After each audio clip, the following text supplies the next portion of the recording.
Good morning students. I hope you are all fine in lockdown. बच्चों, आज हम पढ़ेंगे रिवोल्ट ऑफ 1857. आपने ये चैप्टर पहले भी पढ़ा होगा. ए रिवोल्ट ऑफ 1857. आप जानते हैं ये रिवोल्ट, ये विद्रोह किस किस के बीच में हुआ था? इंडियंस के बीच में एंड ब्रिटिशर्स के बीच में. इंडियन और ब्रिटिशर्स में जब ये रिवोल्ट हुआ तो उस टाइम पे इंडियंस लोग जो थे ब्रिटिशर्स की पॉलिसीज से बहुत तंग आ चुके थे.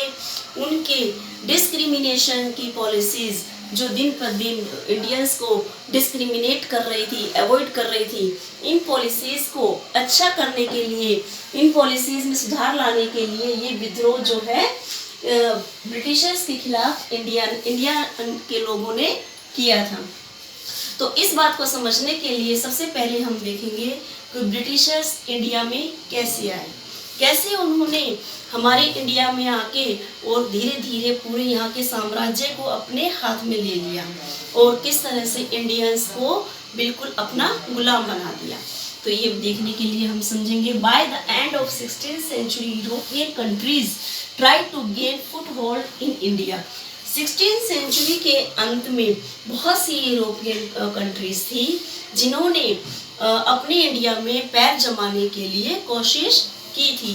बिकॉज यहाँ पर वो ट्रेड करने के लिए आते थे. यहाँ के स्पाइसेस वगैरह जो उनको वहाँ पर प्राप्त नहीं थे उनकी कंट्रीज में, अपने इंडिया में वो ट्रेड करने के बहाने से आए. ऐसे ही जैसे कौन कौन सी यूरोपियन कंट्रीज आई थी? British, French etcetera. French, British etcetera, इन लोगों ने अपनी इंडिया में पैर जमाना शुरू कर दिया. और इसके बाद ही ब्रिटिश कंपनी, जो कि British trading company by the name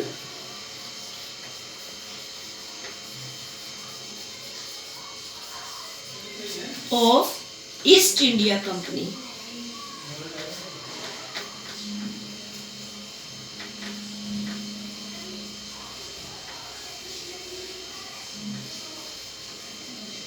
established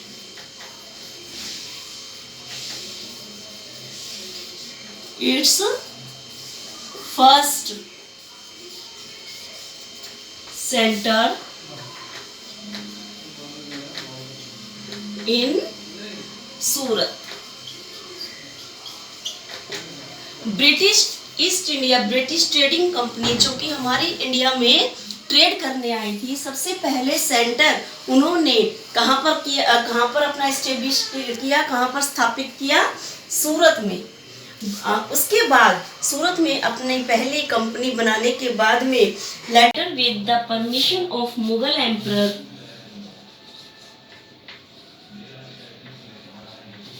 Britishers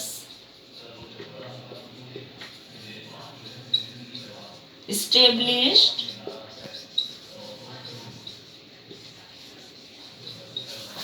their companies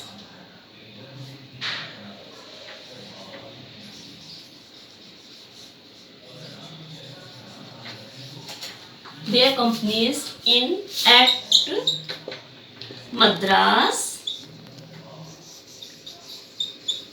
जो कि अब चेन्नई के नाम से जाना जाता है.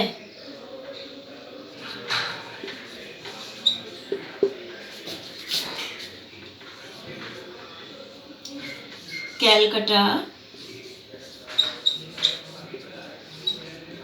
जो कि कोलकाता बोलते हैं जिसे अब, एंड बॉम्बे, जो कि मुंबई के नाम से जाना जाता है.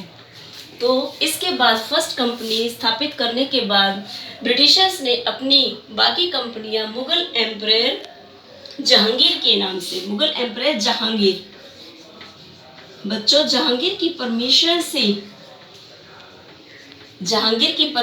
से ब्रिटिशर्स ने अपनी कंपनी जो थी मद्रास, कलकत्ता एंड बॉम्बे में स्थापित की।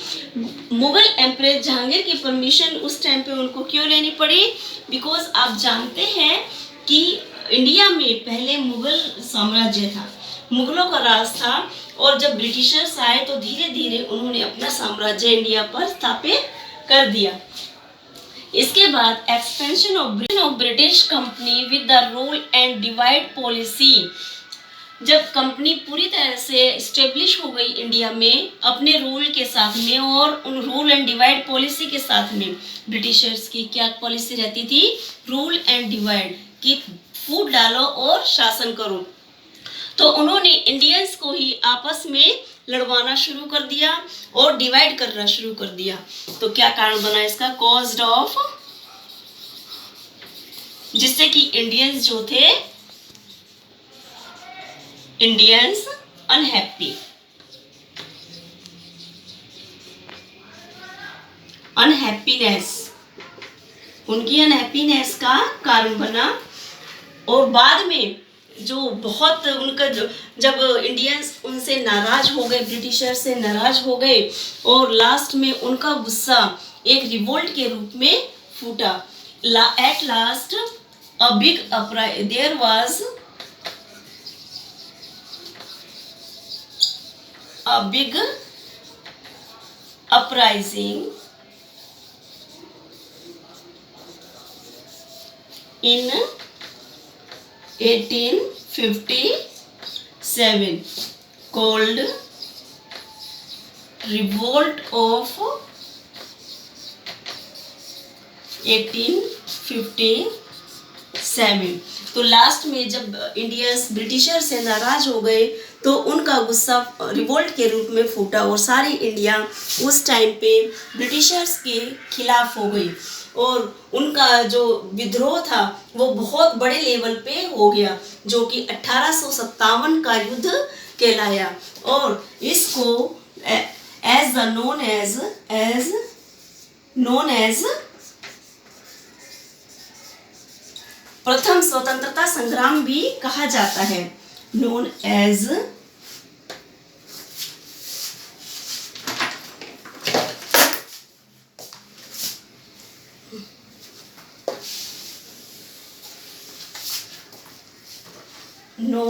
फर्स्ट इंडिपेंडेंस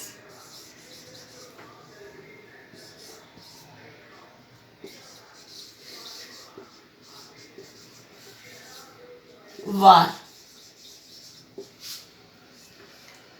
1857 के विद्रोह को 1857 का विद्रोह फर्स्ट इंडिपेंडेंस वॉर भी कहलाता है। तो बच्चों, आज आपने देखा कि कैसे ईस्ट इंडिया कंपनी हमारी इंडिया में आई और धीरे धीरे स्थापित हो गई। आगे पढ़ेंगे बच्चों हम कि जो फर्स्ट वार था उसके मेन कॉजेस क्या थे।